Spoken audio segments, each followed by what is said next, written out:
insya Allah ketika sudah kita sambung dengan Allah, kita dekat dengan Allah, maka Allah akan menundukkan apapun termasuk corona di hadapan kita. Saat ini pun kagem menyempurnakan punika, monggo kita sareng-sareng mengikuti lanjutan kajian kitab Miftahus Sharair ingkang badhe dipun paringaken ingkang badhe dipun asuh dening beliau guru kita Al Habib Syekh bin Abah Mustafa Mahmud. Kita siapakan manah kita kosongkan manah kita saking urusan dunia, kita lalekaken urusan yang dalam, kita konsentrasi kagem ilmu kanthi kita ndedonga dumateng Allah, Rabbi zidni ilma, mugi-mugi kita diparingi ilmu kang manfaat, amin ya rabbal alamin. Wabil saking kula sekap pekaten kirawanipun nyuwun ageng paksani wal afu minkum hadanallahu wa kama iyyakum ajma'in. Assalamualaikum warahmatullahi wabarakatuh. Bismillahirrahmanirrahim.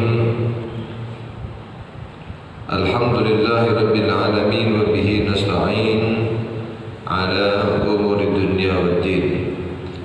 Wassalatu wassalamu ala ashrafil anbiya wal mursalin sayyidina wa maulana Muhammadin wa ala alihi wa sahbihi ajma'in.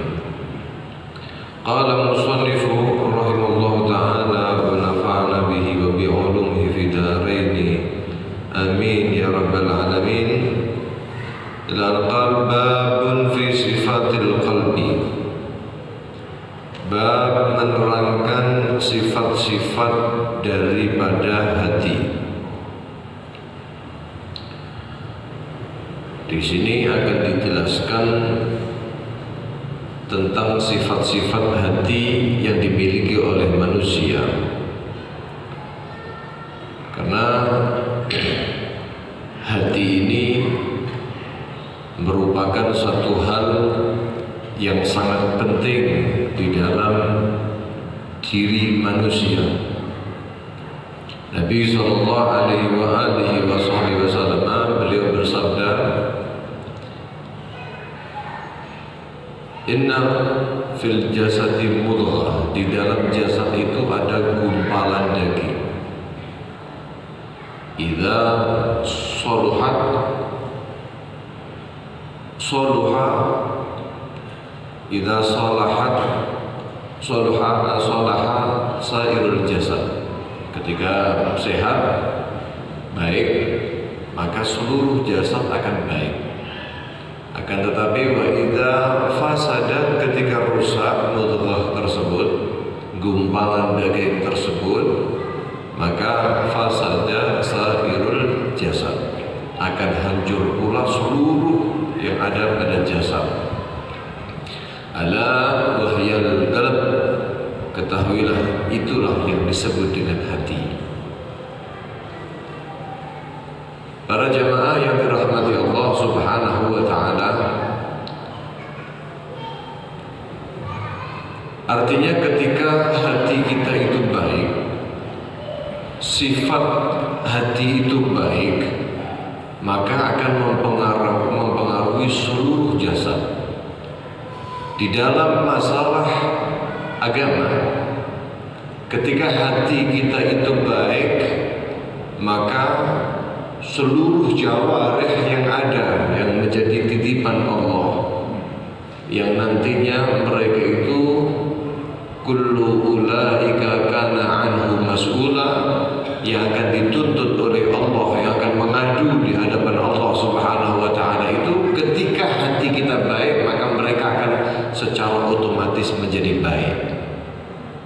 Ketika hati kita bermasalah, maka seluruh jawarih itu akan menjadi jawarih yang bermasalah, yang akan membawa siksa, yang akan membawa kerugian, kesengsaraan dan penyesalan di hari kiamat. Ini menurut sisi agama. Sementara sedemikian rupa, bagaimana menurut medis, bahwa semua kesehatan anggota badan kita itu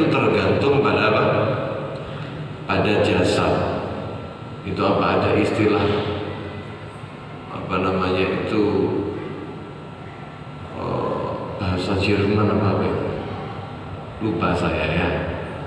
Walhasil ketika hati manusia itu bagus, maka seluruh badan itu akan sehat. Semua penyakit datangnya dari pikiran, kan katanya. Semua datangnya dari ketenangan hatinya. Ketika hatinya bergejolak, ini menurut medis begitu. Ketika dia sedang sumpah, dia sedih, dia terpukul dan lain sebagainya, maka obat seberapa pun tak akan mampu menyembuhkan penyakitnya. Obat yang paling manjur adalah ketenangan hati. Makanya di sini Al-Imam Syekh Abi Bakar bin Salim menjelaskan bagaimana kita mengurusi hati ini, karena posisi hati yang begitu penting bagi kita. Hati begitu penting bagi kita semuanya. Dan kondisi hati itu tidak terus begini, tapi kondisi hati itu disebut dengan sumia bil galab, dinamakan dengan hati karena sari'ut taqallub, karena cepat berubah. Kadang-kadang yumsi mu'minan, kadang-kadang asbaha kafir. Kadang-kadang dia bermalam hari dalam keadaan beriman, ketika pagi hari datang dia itu menjadi orang-orang yang kafir, mengkufuri daripada Allah Subhanahu wa taala. Sari'ut taqallub, cepat berubah. Maka hati ini terus harus dijaga. Ketika ditinggal akan hancur. Maka hati itu ibarat rumah disebutkan oleh beliau. Dan ketakwaan, zikir, ketaatan adalah penghuninya. I'lam annal qalba kal baiti.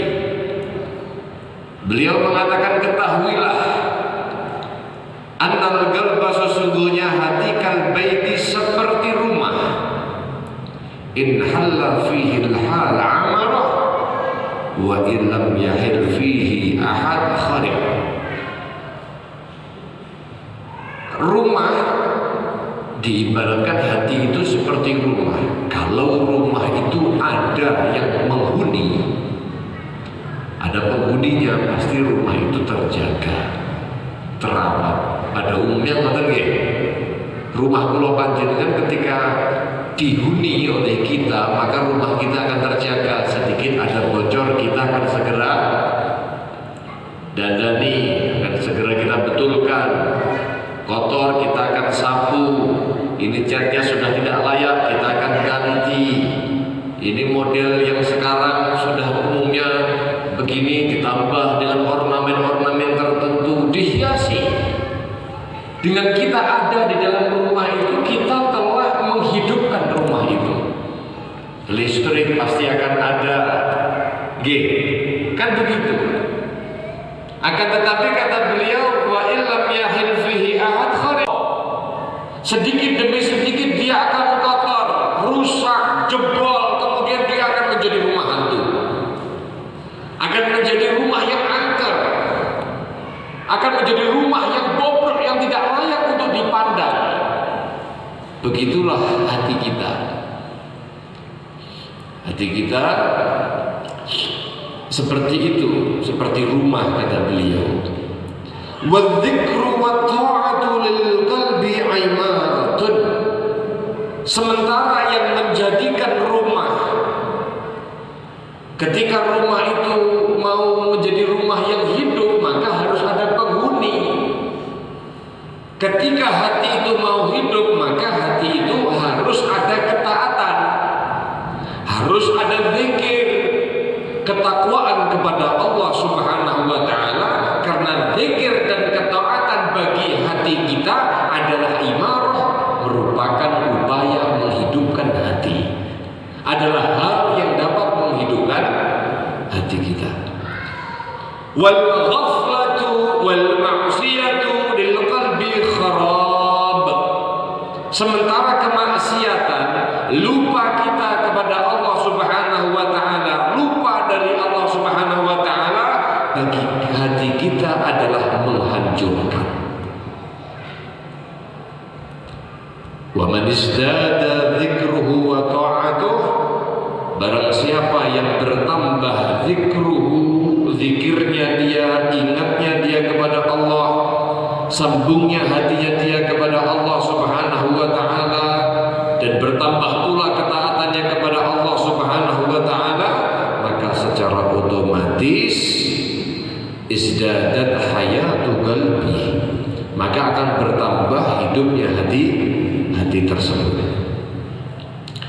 Jamaah yang dirahmati Allah Subhanahu wa ta'ala, maka perlu kita hadir di majelis seperti ini, berzikir, menyebutkan kemuliaan Nabi Muhammad, kemudian mengisi lisan kita, membasahi lisan kita. Yang seorang sahabat bertanya kepada Rasul sallallahu alaihi wasallam, "Ya Rasulullah, ausini, kasih wasiat saya ya Rasulullah. Apa sih yang paling afdal amal itu ya Rasulullah?" Kata Nabi sallallahu alaihi wasallam, "La yazal lisanuka rabban min dzikrillah." Terus senantiasa lisanmu dipenuhi dengan basah zikir kepada Allah Subhanahu wa ta'ala.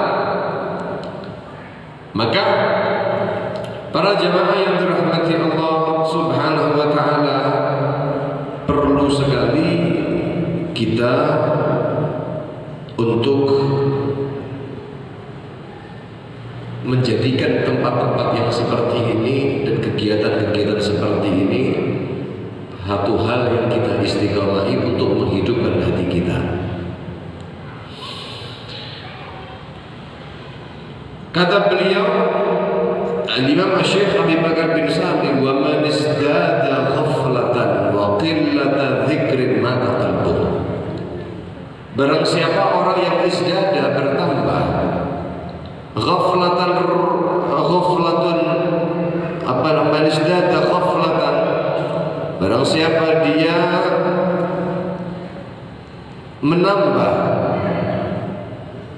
ghaflahnya dia kepada Allah Subhanahu wa ta'ala, wa qillata dzikri, dan sedikitnya zikir kepada Allah Subhanahu wa ta'ala, dia lupa, mata qalbuhu, maka hatinya akan mati.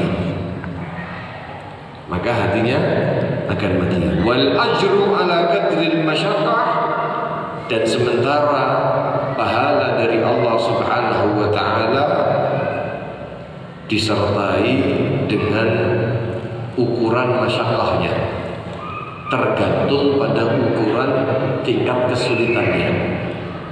Semakin orang mengerjakan sesuatu kemudian dia merasa susah, merasa sulit, merasa berat, kemudian dia tetap bertekad untuk menempuh sesuatu tersebut, maka dalam proses ini Allah menyediakan pahala tersendiri, digantungkan dengan tingkat kesusahan dan juga beratnya.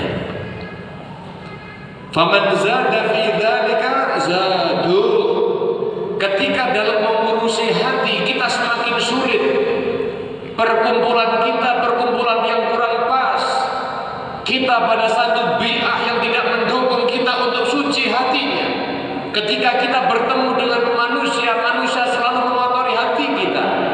Ketika kita menemui seseorang, maka perkataan seseorang itu akan memberikan tambahan mengotorkan hati kita, dan lain sebagainya dan lain sebagainya. Apa yang kita pandang membuat hati kita tambah gelap dan lain sebagainya. Kok ketika kita pada zaman yang seperti itu, kita menjadi orang yang dipilih oleh Allah Subhanahu wa ta'ala untuk melawannya, kemudian untuk memikul beratnya hal ini, maka Allah Subhanahu wa ta'ala justru akan memberikan satu tingkatan yang berbeda daripada orang-orang yang mudah mendapatkannya. Masya Allah. Jadi berarti betul-betul inner beauty,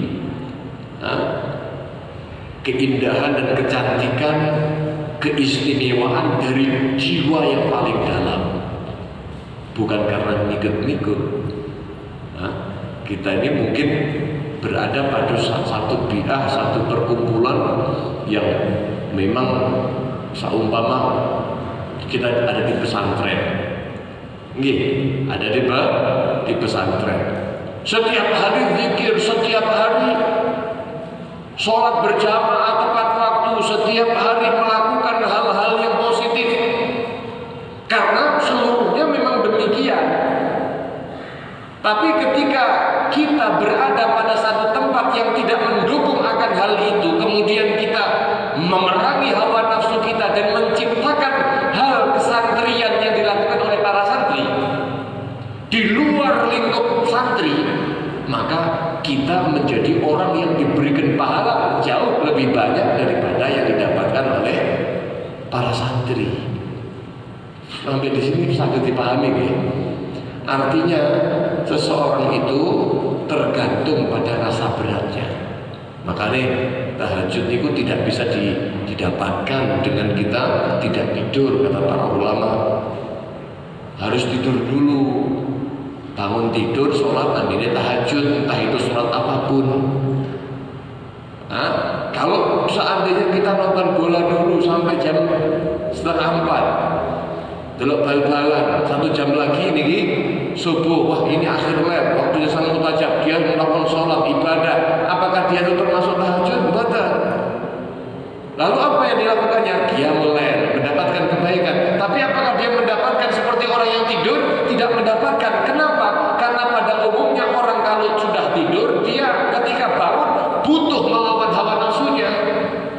Apalagi pas kesel berburdaan terus turu malam Jumat nih kan. Badhe tahajudan, Masya Allah tangi niku ana wae sambate. Sing boyok niku loro, sing baik niki hawane bediding, adem. Begitu mau bangun dia, wah ada perang. Jadi lihat dulu siapa yang menang. Lah ketika nafsunya yang menang, ya sudah, dia kehilangan wala qiyamul malah tahajud. Betul. Akan tetapi ketika dia mampu melawan hawa nafsunya, bismillah, dia langsung bergegas, dingin gak apa-apa, wudu, sholat, ngantuk-ngantuk, Masya Allah, dia mendapatkan pahala yang luar. Faman zada fi dzalika zaduhu, ketika tambah dengan rasa sulitnya maka akan ditambahkan pahalanya. Wa man qasara qasaru, kalau dia itu sedikit rasa sulitnya, maka dari situ dia juga akan mendapatkan hal yang sedikit. Makanya dalam hal sabar saja contohnya, sabar itu dikatakan oleh para ulama ada 3 macam. Macam yang pertama sabar ala ta'ah, sabar untuk taat, kon jamaah taat, sabar, masih bosan-bosan ritet, ken sholat, ken ngaji Quran, wirid, hadir majelis taklim dan lain sebagainya. Ketaatan-ketaatan kita sabar menjalaninya, penuh dengan harapan kepada Allah Subhanahu wa taala. Ini merupakan satu kesabaran yang akan diberikan oleh Allah Subhanahu wa taala. Kemudian yang tingkat selanjutnya sabar alal ma'asi, anil ma'asi. Dia itu sabar dari perbuatan-perbuatan maksiat. Liyane bodoh main PS gak sholat, iki dia mau sabar, artinya tetap wis masih aku menang ritet push. Orang-orang pada zaman ini banyak satu perkataan yang mengatakan kalau tidak punya pacar wah aib. Dia sabar karena itu adalah sebuah pelanggaran. Bagaimana Allah Subhanahu wa taala telah melarang, dan larangan Allah bukan berzina tapi Allah Subhanahu wa taala melarangnya adalah la taqrabu azina, jangan kau dekati perkara zina, mulai dari kenalanmu, mulai dari chattingmu, mulai dengan apapun itu adalah larangan dari Allah Subhanahu wa taala. Maka ketika dia punya godaan yang seperti itu, semua di zaman itu pada bermaksiat dengan maksiat tersebut, bahkan pada zaman yang kemaksiatan dianggap sebagai sesuatu yang legal, kemudian ketika dia menjauhi hal itu dianggap sesuatu yang aneh. Wah, kekek homo sampean ora duwe pacar. Kan kita pada zaman yang kadang-kadang begitu, Pak. Betul apa betul lagi? Oleh gak duwe pacar kok kayak isin betul. Kadang-kadang seperti itu. Dilokokne rapayu. Lah, kita berada pada zaman seperti itu semisal. Kemudian kita punya tekad yang sangat kuat untuk meninggalkan hal itu. Nah, ini sabar namanya. Sabar untuk melakukan untuk menghindari kemaksiatan. Namanya sabar adil ma'asi. Ini adalah tingkatan kedua. Tapi dua tingkat yang pertama dan kedua tidak akan mampu mengalahkan tingkatan yang pertama, yaitu as-sabr 'inda sadmatil ula. Kesabaran ketika Allah Subhanahu wa ta'ala memberikan ujian yang pertama. Ketika bagaimana dia dihadapkan dengan kematian orang yang sangat dicintainya ada di mukanya, dia bagaimana sikapnya? Apakah dia itu termasuk orang yang mengatakan inna lillahi wa inna ilaihi raji'un? Apakah dia akan memukul-mukul badannya? Apakah dia akan mencaci orang yang dan lain sebagainya? Dia akan menyalahkan Allah Subhanahu wa ta'ala ketika dia bangkrut pada saat itu, kebakaran rumahnya, kebakaran tokonya, apa yang akan dilakukannya? Nah, ketika sebelum didem-demi karena tiang-tiang niki wong wis adem, semuanya adalah kehendak Allah. Saya husnudzon dengan apapun yang diberikan oleh Allah Subhanahu wa ta'ala. Dia sabar. Maka orang ini adalah orang yang istimewa. Nah, kenapa? Karena tingkat kesulitannya juga tidak sama antara 1, 2, dan 3. Beliau Al-Imam Syekh Abi Bakar bin Salim beliau mengatakan wal istighnas billahi ta'ala ala qadri dzikr wa ta'ah. Kebahagiaan manusia, ketenangan seseorang dengan Allah Subhanahu wa ta'ala, cintanya seseorang kepada Allah, kerasane tiang itu kali Gusti Allah Subhanahu wa ta'ala merasa tenang, mustanis. Istighnas itu bahagia. Nggih, ala qadri dzikri wa ta'ah, disesuaikan dengan tingkat kadar ketaatan dan zikirnya dia kepada Allah. Wal istihasyu 'anillah ta'ala ala qadril ghafrah wal ma'siyah. Sementara seseorang ini akan merasa rupek, akan merasa gelisah, akan merasa tidak tenang, hubungannya dengan Allah Subhanahu wa ta'ala berantakan dengan Allah Subhanahu wa ta'ala. Ini disesuaikan pula dari kadar lupanya dia dan juga kadar maksiatnya dia dari Allah kepada Allah Subhanahu wa ta'ala. Wal musta'nisun billah, orang-orang yang mendapatkan ketenangan, kecintaan, harmonis hubungannya dengan Allah Subhanahu wa ta'ala, lam yastawhishu min syai', dia tidak akan pernah merasa gelisah, tidak akan pernah merasa sedih, galau dengan apapun kalau dia sudah punya hubungan yang dengan Allah Subhanahu wa ta'ala. Kalau sudah Allah, maka dia akan menganggap semuanya adalah sesuatu yang tidak penting. Kemarin bagaimana kita sudah belajar apa yang dikatakan oleh Syekh Abi Bakar bin Salim dalam pertemuan yang sebelumnya, bahwa orang-orang itu, orang-orang yang ahli ma'rifah, ketika sudah memiliki hubungan dengan Allah Subhanahu wa ta'ala, mereka lupa dengan yang lain. Fanu an jam'il kaun, fanu an jami'il kauni tullabu husni. Mereka itu akan fana dari semua yang ada, dari alam semesta yang ada, semua ciptaan-ciptaan Allah Subhanahu wa ta'ala. Ketika mereka itu mencari kebaikan dari Allah, keindahan dari Allah, harmonis hubungannya dengan Allah, maka mereka akan fana dari semua yang ada. Yaghibuna an kulli siwa bimisalihi, mereka itu akan hilang, menghilang dari selain Allah Subhanahu wa taala dengan sebab sambungnya mereka kepada Allah. Makanya para auliya itu lek sampun punya hubungan yang luar biasa dengan Allah, mereka lupa dengan segalanya. Nah, Imam Abdullah bin Ala bin Al-Haddad membagi manusia itu menjadi 4 jenisnya manusia itu. Nah, yang kita bahas pada saat ini adalah jenis manusia yang pertama. Siapakah mereka? Mereka itu adalah orang-orang yang mengutamakan Allah. Mereka itu adalah orang-orang yang mengutamakan Allah Subhanahu wa taala. Mereka lebih mementingkan Allah Subhanahu wa taala dari yang lainnya.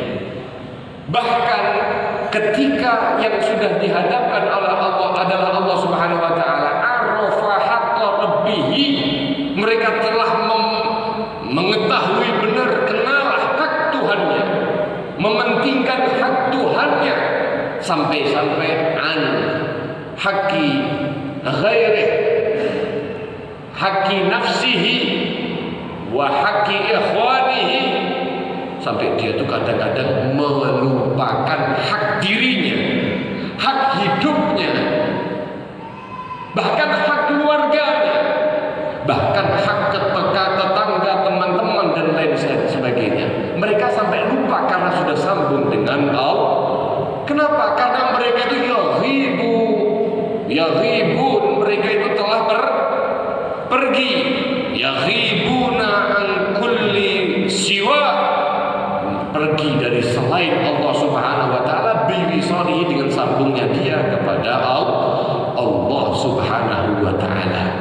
Sehingga orang yang seperti ini oleh Imam Abdullah bin Ala bin Al-Haddad disebut dengan abdun, seorang apa namanya itu, Abdul Hadrah, disebut dengan Abdul Hadrah, hamba yang sudah menerima kehadiran ayat hadrah al-ilahiyah, sambung terus. Berarti magam muraqabah dan lain sebagainya telah ada padanya. Sehingga kalau sudah seperti itu, tidak menganggap dunia itu kecuali sesuatu yang sangat hakir, sesuatu yang hina. Maka kadang-kadang wong sing modalnya tadi iki majdub, Pak. Kadang-kadang ya wis lali lek dhek iki sik teng donya, ngoten. Artinya dia akan, Masya Allah, seperti keadaan Sayyidina Uwais al-Qarni. Jenengan sumber Sayyidina Uwais al-Qarni iki, bagaimana cerita Sayyidina Uwais al-Qarni ketika sudah wisal kalau usul kepada Allah Subhanahu wa taala niku hali kabeh. Masya Allah, sampai dianggap gila oleh orang. Kenapa? Dia melupakan hak manusia, sampai lupa. Dan ini bukan yang paling, bukan ini dalam hal ini Imam Abdullah bin Al-Haddad yang paling afdal itu adalah yang keempat. Itu adalah sahibul wirathah nantinya, yang kelak mengikuti Nabi Muhammad SAW. Tapi orang yang seperti ini sudah tidak bisa. Kata para ulama, dikatakan orang yang seperti ini adalah ma'dzur. Mereka itu ma'dzur. Rufi'a anil galam. Kadang-kadang sudah dicopot daripada hukum. Kenapa? Usul kali Gusti Allah Subhanahu wa taala. Kadang-kadang orang kelambe. Sayyidina Uwais al-Qarni niku makan di sampah. Tapi lihat beliau, usulnya kepada Allah, ketika beliau makan dari hasil makanannya, beliau dimakan. Ketika makan sama anjing, makanya kali asu nih, mengatakan kepada anjing ini, "Khudh ma'yalik, ambil yang ada di dekatmu wahai anjing, dan aku akan ambil yang ada di dekatku." Dan mengatakan kepada itu anjing, "Wahai anjing, kalau seandainya in kunta justas sirat, kalau kamu juga dapat melewati sirat kelak dan kamu sukses, maka kamu khairun minni, kamu akan lebih baik daripada saya. Tapi kalau seandainya justus sirat, kalau aku ini dapat melewati sirat dengan baik, aku lebih baik dari kamu, khairun minni, lebih bagus dari kamu wahai anjing." Tapi kalau seandainya aku tidak berhasil melewati sirat, maka kamu jelas lebih baik daripada saya. Beliau itu kalau makan, ada rizki ini, rizkinya Uwais Al-Qarani, makannya saja di sampah, Pak. Tapi beliau ketika mendapatkan rizki ini, ayo coba sing sugi-sugi si mangan ini nanti tidak menurunkan. Beliau itu ketika makan selalu berdoa kepada Allah Subhanahu wa taala, ya Allah, la tu'akhirni bima aqul. Jangan kau coba, jangan kau uji, jangan kau siksa hamba ya Allah dari rizki yang kau berikan kepada aku yang aku makan ini ya Allah. Dengan sebab ketika aku makan, saya biarkan orang lain dalam keadaan lapar dan sementara aku memakan seluruhnya. Mangan nang sampah. Lemangan kula panjenengan kebuli. Nasi kuning, sop, ada, masya Allah, mangan lagi dengan sing gak mangan. Gino mboten iki. Gino mboten. Tapi beliau karena dekatnya usulnya kan kepada Allah Subhanahu wa taala seperti itu. Inilah orang-orang yang diangkat oleh Allah karena sebab apa? Mendahulukan Allah dari segalanya. Makanya Imam Abdullah bin Al-Haddad beliau mensifati mereka dengan rijalun atharullah rabbahum. Mereka itu adalah orang-orang yang mendahulukan Allah Tuhan mereka. Fa'atharahumullah. Maka dengan sebab itu Allah Subhanahu wa taala memberikan mereka, mendahulukan mereka bil wilayati, dengan gelar kewalian. Fa'atharahumullah wa khassahum bil wilayati. Allah mengkhususkan mereka dengan gelar kewalian. Masya Allah. Niki luar biasa ya, mereka itu para aulia-aulianya Allah subhanahu wa ta'ala.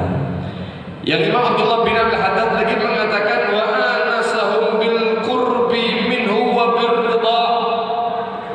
Allah Subhanahu wa taala memberikan kebahagiaan, menyenangkan mereka bil qurbi, dengan kedekatan mereka kepada Allah Subhanahu wa taala, wa birridha, kemudian memberikan keridhaan Allah Subhanahu wa taala kepada mereka. Habahum wa asqahum bi ka'sil mawaddati. Mereka dikucuri oleh Allah Subhanahu wa taala dengan tuangan cinta dari Allah Subhanahu wa taala. Itu menjadi puncak keinginan mereka. Orang-orang yang dipilih oleh Allah Subhanahu wa taala. Mereka ketika sudah musta'nisu billah, al-musta'nisuna billah, orang-orang yang cinta kepada Allah Subhanahu wa taala, yang senang, yang bergembira dengan hubungannya kepada Allah Subhanahu wa taala, lam yastawhishu min syai', tidak akan pernah disedihkan dengan apapun. Keadaan dia miskin melarat, dia akan menjadi orang yang paling bersyukur. Bahkan coba Sayyidina Uwais Al-Qarani itu ketika, kan ceritanya panjang nih, ketika itu Nabi SAW mengutus Sayyidina Umar dan Sayyidina Ali bin Abi Thalib untuk menemui dan menyampaikan salam, dan Sayyidina Rasulullah SAW memerintahkan Sayyidina Ali dan Sayyidina Umar untuk memohon kepada ini Uwais Al-Qarani, memintakan ampun kepada Allah yang dijanjikan garansi ampunan dari Allah Subhanahu wa taala. Dikasih tanda-tanda demikian sehingga suatu saat dikumpulkan ketika haji. Gini benar, dikumpulkan orang yang dari Yaman. Dikatakan ala ijlisu, duduk kalian illa min ahli Yaman, kecuali yang dari Yaman jangan duduk, berdiri. Terus ala ijlisu illa sampai disebutkan dari Qaran, dari Murad. Ada satu ternyata adalah pamannya. Tanya, kamu kenal yang namanya Uwais Al-Qarani? Katakan, oh, Uwais. Ya ada sih, tapi tidak mungkin. Orang ini nggak mungkin yang adalah orang yang kau cari. Sampai kau kumpulkan orang, kemudian kau suruh duduk dan berdiri. Hanya mencari sesosok orang yang aku tahu ini, tidak mungkin. Karena memang Sayyidina Uwais Al-Qarani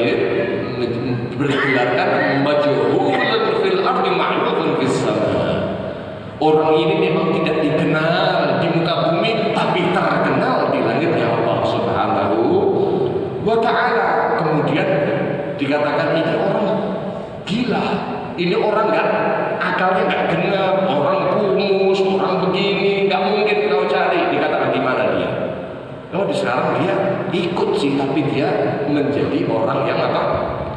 Yang membawa unta-unta kita di Arafah sana sekarang. Oh ya, Masya Allah, ditemui lagi sholat. Ketika bertemu dengan Sayyidina Umar dan Sayyidina Ali, kemudian ditanya-tanya, ternyata betul ini adalah Sayyidina Uwais Al-Qarani yang kemudian didapati tandanya. Tandanya apa? Satu penyakit, baros. Yang dahulu Sayyidina Uwais Al-Qarani diceritakan penuh dengan baros, nampak belang. Sampai belum minta kepada Allah, ya Allah, sembuhkan penyakitku ya Allah, tapi jangan kau sembuhkan secara total. Sisakan ya Allah sedikit bekasnya agar aku mampu bersyukur ketika melihatnya. Kalau panjenengan lihat penyakit, kira-kira pengen sempurna sembuh atau ditinggali titik pinggalingan? Halo, lihat sampai niku dilanda satu penyakit, jenengan pengen sembuh total atau pengen dicintai titik mawon? Ben kelingan, ben sampean kelingan, biyen awakmu tau loro nemen. Pripun? Lek Sayyidina Uwais Al-Qarani minta disisakan. Kenapa? Ketika dia melihat hal tersebut, dia akan ingat dan dia akan bersyukur kepada Allah atas kesembuhan yang diberikan. Inilah orang yang memiliki maqam musta'nisuna billah, orang yang sudah cinta sama Allah, orang yang sudah demen dengan Allah Subhanahu wa taala, harmonis hubungannya dengan Allah Subhanahu wa taala. Nah, ketika itu ditanya ini Sayyidina Uwais Al-Qarani oleh Sayyidina Umar dan Sayyidina Ali tentang apa yang dipesankan oleh Nabi Sallallahu Alaihi Wasallam. Kemudian singkat ceritanya ini mau dikasih beberapa uang yang banyak oleh Sayyidina Umar, karena pada waktu itu khalifahnya Sayyidina Umar, khalifah Amirul Mukminin. Masya Allah, apa yang dia katakan? Wahai Sayyidina Umar Amirul Mukminin, saya ini menjaga ontanya orang-orang Yaman, saya digaji 4 dirham. Ini sesuatu yang besar. Pada saat itu 4 dirham itu bukan sesuatu yang besar. Digaji 4 dirham. Beliau mengatakan, kalau seandainya aku tahu, artinya ketika dikasih uang yang banyak, dia tidak mau.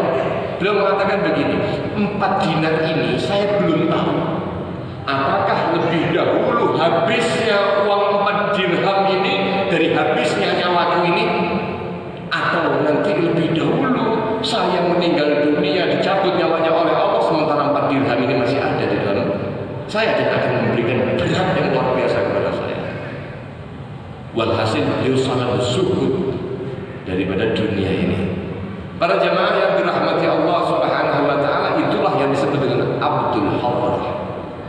Yang disebut orang-orang yang musta'nisuna billah. Kalau sudah keadaan demikian ini betul bakal susah. Mau melarat, mau penyakit, senang. Dikasih penyakit, dia tahu makna yang dikatakan oleh Nabi Muhammad SAW. Idza ahabba 'abdan ibtalahu, ketika Allah sedang cinta kepada hambanya akan diuji. Lalu panjenengan ketika diuji pripun? Usnallah insyaallah Allah. Ya sih kok dhek sing sugih kula kok melarat. Padahal saya sholat genah niki bolong-bolong sholatnya. Masya Allah, protes kalian Gusti Allah. Keadaan apapun akan menjadi sesuatu yang paling dinikmati. Begitulah dunia. Mereka itu menganggap mengerti tentang dunia dengan apa yang dikatakan oleh Nabi Muhammad Sallallahu Alaihi Wasallam. Tidaklah dunia itu lebih banyak daripada ketika jari manusia ditenggelamkan kepada lautan, kemudian didapati bekas yang ada di jari itu air laut. Ini laut adalah akhirat dan dunia adalah air bekas yang ada di menempel pada tangan manusia. Sallu ala Nabi Muhammad. Begitu dunia, makanya ngomong dunia itu roh dunia ini. Wonten niku, wonten setunggal cerita. Riyen niku wonten setunggal raja. Niki mengenai dunia nggih. Ada seorang raja kaya raya. Akan tetapi suatu saat diuji oleh Allah Subhanahu wa taala niki wetenge niku melembung. Kenapa? Dia makanan yang begitu mewah, makanan yang banyak dimakan tapi gak ono sing iso metu. Ngapunten. Mboten saged ngentut, mboten saged apa? BAB. Berhari-hari semakin hari semakin besar. Atos sampai kauling kira-kira Pak wis ngomong nggih. Lungguh niku mboten saged. Bingung sekolah balik sampai pada akhirnya raja ini mengadakan satu sayembara. Barang siapa yang dapat menyembuhkan penyakitnya raja, maka dia akan diberikan apapun yang diinginkannya, apapun itu. Hanya niku wonten wong fakir lusuh pakaiannya mendekati seorang raja dan bertanya, wahai prajurit, karena di gerbang diusir Pak. Mikir sampai namanya apa? Saya mau masuk ke istana. Sampai golek apa nang kene gak ono sampah. Ngono perjalanan oleh wong Ponorogo. Gak ono. Ada apa? Ada perlu apa sampai mau masuk ke sini? Yang masuk biasanya kan double jas, double pakaian yang rapi kan ngoten biasanya. Lah ini wong musuh, orang biasa, rakyat kecil mau masuk ke raja. Ditanya kenapa? Saya mau ngobati, saya sampai punya raja. Katanya sakit, saya melihat berita. Oh iya, saya mau nyobati beneran. Loh iya, saya mau ngobati. Ya wis silakan. Disilahkan. Begitu ketemu dengan raja, ditanya rajanya. Raja, apa benar jenengan mengadakan sayembara? Kalau sampai saya bisa menyembuhkan, maka panjenengan akan kabulkan semua permintaan saya. Iya, betul. Apapun itu, wahai raja, apapun itu. Benar. Apa permintaan kamu?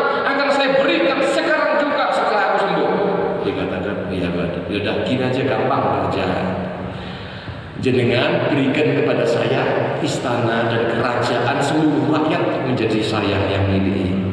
Saya menjadi pemiliknya. Saya menjadi raja, Anda menjadi rakyat jelata. Mau nggak? Mikir raja, yo jangan. Loh ya sudah, pulang saya. Saya pulang loh. Loh sebentar. Gini. Sampai jadi wakil saya. Oke? Kata si orang itu nggak mau. Saya raja. Satu-satunya wakil.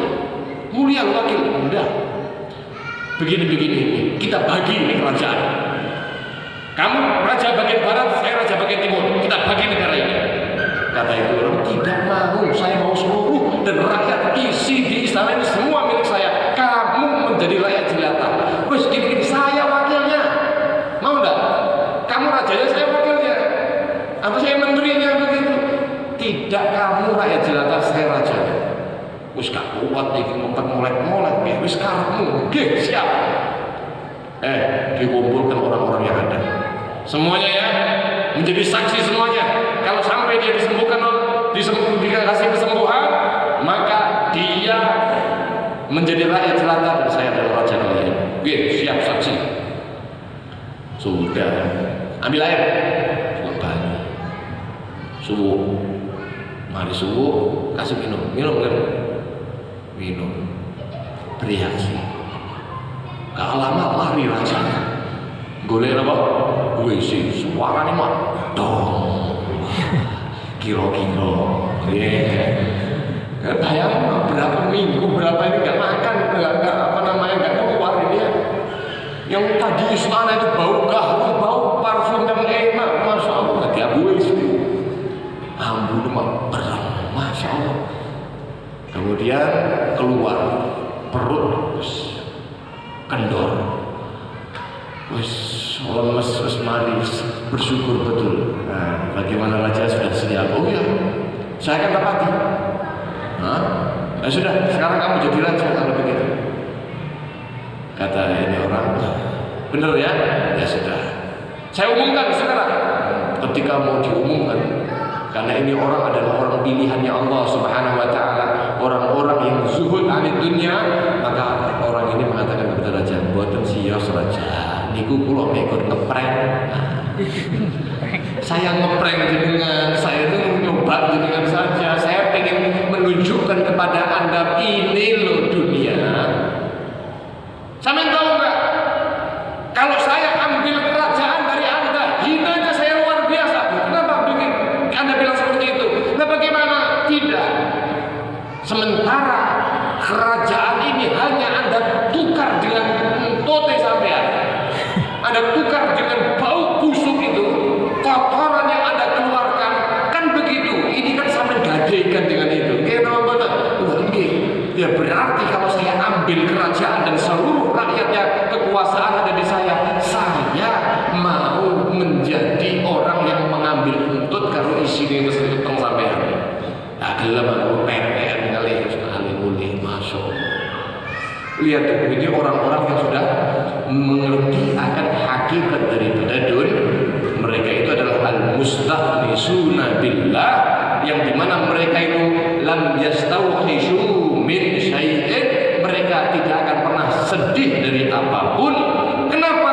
Li'annahum lam yarau illallah ta'ala, mereka tidak pernah melihat sesuatu kecuali yang dilihat adalah Allah subhanahu wa ta'ala. Fi kulli syai', di setiap sesuatu di situ yang dilihat adalah Allah subhanahu wa ta'ala.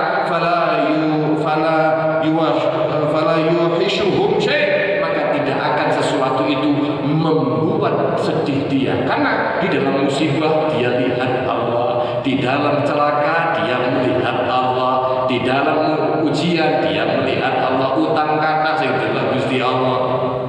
Bagaimana dia akan sedih ketika itu dalam pemberian Allah subhanahu wa ta'ala. Wa man ata'a Allah ata'ahu kullu syai', barang siapa orang yang taat kepada Allah maka akan taat kepada yang segala sesuatu. Sebetulnya segitu. Nah, walhasil insyaallah besok kita akan bahas tentang wa man ata'a Allah ata'ahu kullu syai'. Barang siapa orang yang taat kepada Allah, maka Allah akan kirimkan setiap segala sesuatu taat tunduk kepadanya. Sampai pengen ditunduki oleh manusia, pengen ditunduki oleh binatang buas. Nah, ini dikomplit 5 menit nggih. 5 menit lagi nggih. Nah, niki qala ba'du sufiyah. Niki wonten cerita malih nggih. Qala ba'du sufiyah, dikatakan oleh sebagian ahli sufi yang saya pernah dengar dan pernah pelajari di sini adalah al-Imam namanya Habib Al-Ajami. Pertemuan kemarin sudah saya ceritakan, mungkin dengan dari hadir sebagian. Ya, haitsu ra'au as-siba' haulahu muta'addibat wa ajabu min dzalik. Faqala lahum la ta'jibu antum aslahtumud dhahira fahiftumul asad wa nahnu aslahnal batina fakhafana al-asad. Ceritanya ya, sebagian orang ahli sufi dikatakan pernah melihat seekor macan binatang buas yang besar. Yang dikatakan tadi adalah Habib Al-Ajami, murid daripada Al-Imam Hasan Al-Basri. Adalah pemimpin tabi'in, sayyidut tabi'in. Nah, Imam tabi'in. Ketika Habib Al-Ajami ini suatu saat didatangi oleh gerombolan jama'atan minal fuqaha. Ada orang yang ahli fikih, nah biasanya mau ahli fikih niku kadang-kadang niku lupa tasawuf. Kadang-kadang fokusnya di dohir saja. Mungkin kau lah, yang penting sholat yang ini sholat, bacaanmu salah, ini. Tapi tidak diperhatikan masalah batin, hadirnya dia kepada Allah. Kemudian bagaimana hubungannya dengan Allah, bagaimana tazkiyatun nufus. Ya, tidak terlalu diperhatikan kadang-kadang, tapi beda dengan ulama a'imah al-fuqaha seperti al-Imam Khatib Syarbini, itu ahli min auliyaillah, bukan hanya ahli fikih seperti Ibn Hajar Al-Haytami. Masya Allah, kisahnya banyak tentang kewalian beliau. Nah, ini datang jamaah minal fuqaha, orang-orang ahli fikih datang menemuinya dia. Ketika bertemu dengan Habib Al-Ajami pengen ngalah berkah. Ini karena dianggap terkenal sebagai seorang wali min auliyaillah, dia datang. Kemudian kebetulan kebetulan waktu sholat, lalu surat Isya. Begitu surat Allahu Akbar diimami oleh Habib Al-Ajami. Ketika itu didapati ternyata boten fasih ketika membaca surat. Didapati ada lahan. Tahu lahan nggih? Jadi maca niku boten pelak, boten fasih. Nah, zaman wong biyen niku mungkin wacane niku mboten sesuai dengan tajwid. Alhamdulillahirabbil alamin mboten pas. Lek ketemu karo wong ahli tajwid gak senene niki. Nggih mboten. Wah, maca murah peminan dadi imam. Mereka terbesit di dalam hati mereka seperti itu, bersangka, waduh, iki imam mosok koyo ngene jare wali min auliyaillah. Wah, rugi aku teko kene. Glepek baru maca Fatihah gak becus. Dan itu terjadi pada orang-orang yang ahli fikih jamaah dan fuqaha. Semua hati terbesit walaupun tidak mengungkapkan. Merendahkan wali min auliyaillah subhanahu wa ta'ala sehingga mereka dihukum oleh Allah. Apa hukumannya? Mereka dihukum dengan ihtilam. Kabeh niku iki basah. Pada musim asyita, musim dingin yang mencekam. Golek gede ora ono. Ada sungai, Habib Al-Ajami enggak punya apa-apa. Mandinya di sungai, begitu malam hari dia pergi untuk ke sungai. Begitu dia mau ke sungai, hawanya dingin, nyemplung, plung. Sebelumnya dia bertanya dengan temannya, sampai nanti ya jadi mau ngapain? Aduh, ini apa? Malam-malam begini mau mandi Anda? Dikatakan, maaf ya, ikhtilam saya. Loh, kok kotor? Saya juga ikhtilam. Satu lagi datang, saya juga ikhtilam. Semuanya ternyata satu jamaah, satu gerombolan itu semuanya pada ngimpi. Wah, ini gak mungkin kalau kebetulan ini pasti hukuman dari Allah. Kenapa? Apa yang kita lakukan? Muhasabah.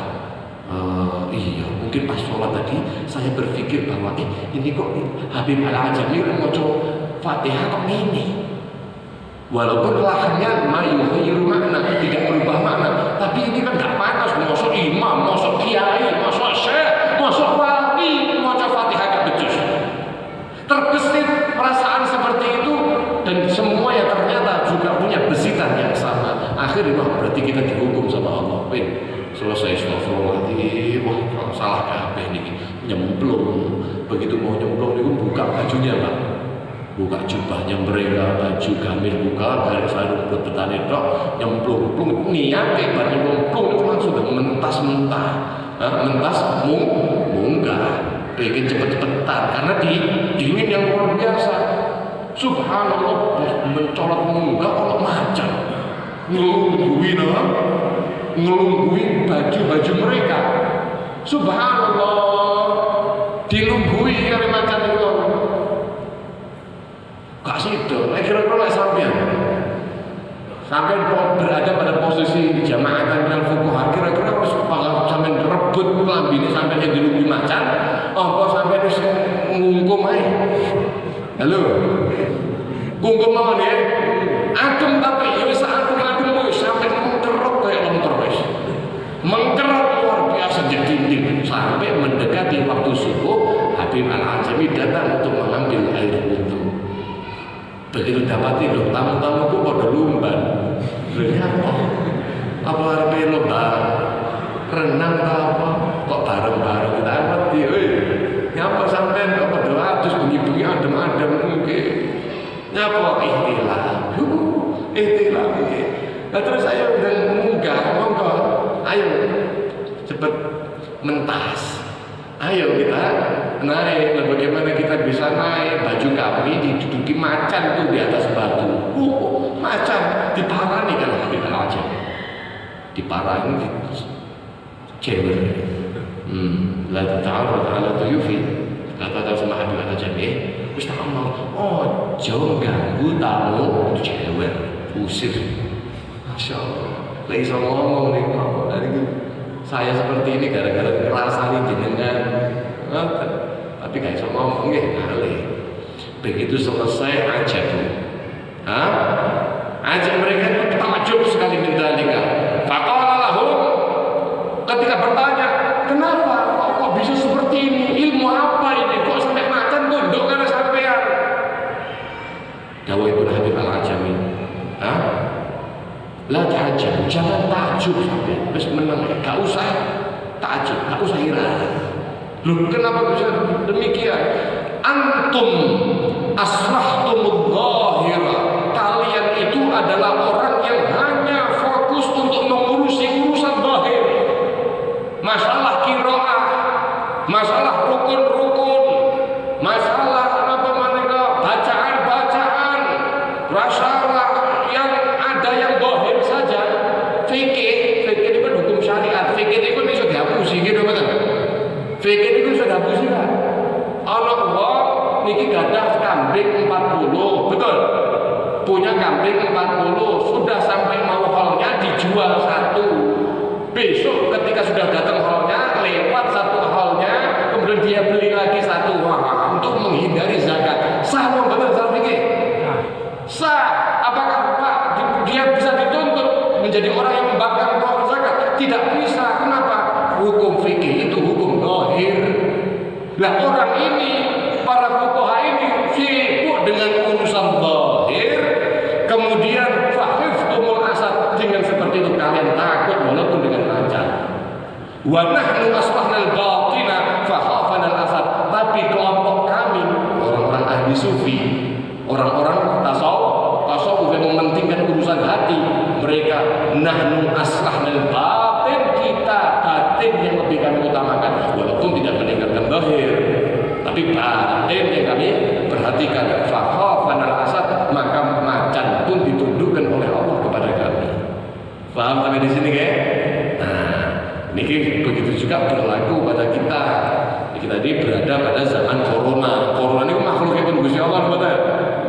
Lek panjenengan urusan zahir tok, masker tok, ra gelem salah, mencuci tangan tok, tapi tidak memperhatikan bagaimana kondisi Anda kepada Allah, hubungan Anda kepada Allah, padha wae corona ora bakal wedi sampean.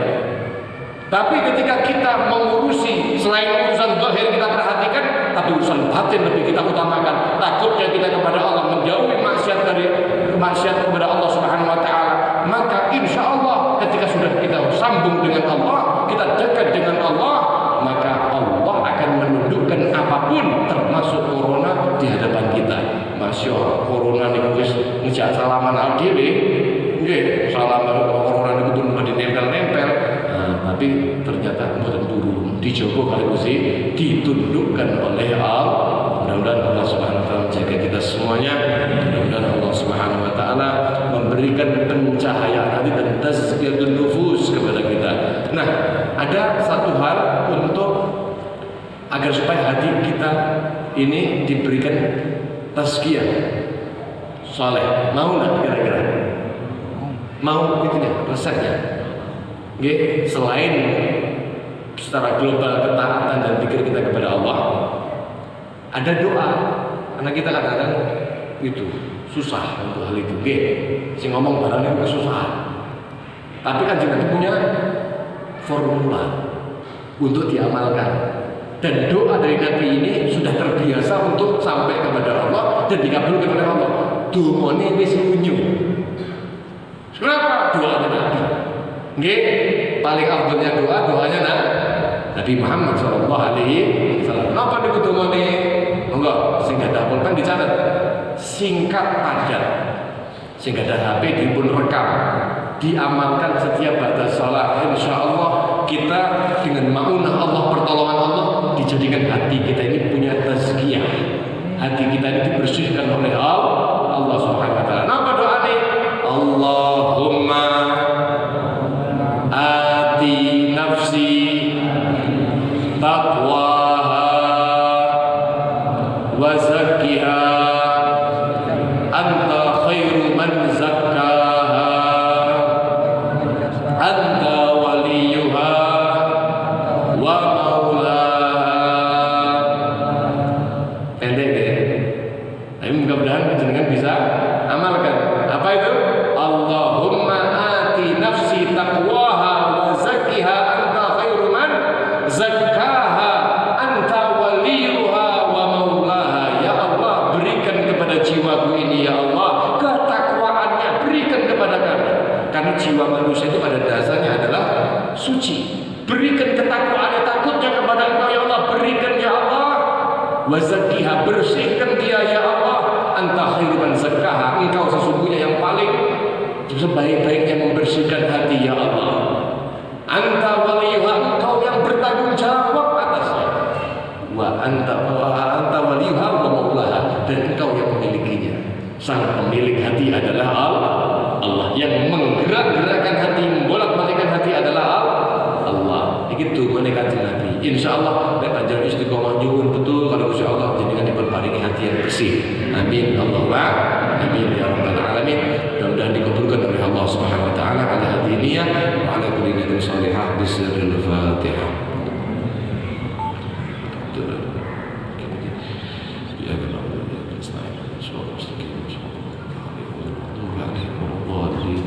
Mohon maaf biasanya ini 45 menit tapi ini sampai ke 50 menit ya. Ada terlalu panjang sedikit, mohon dimaafkan.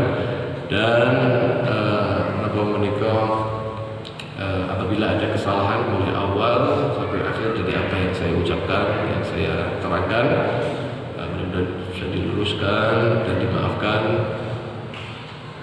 Hadza minni wa minkum. Assalamualaikum warahmatullahi wabarakatuh.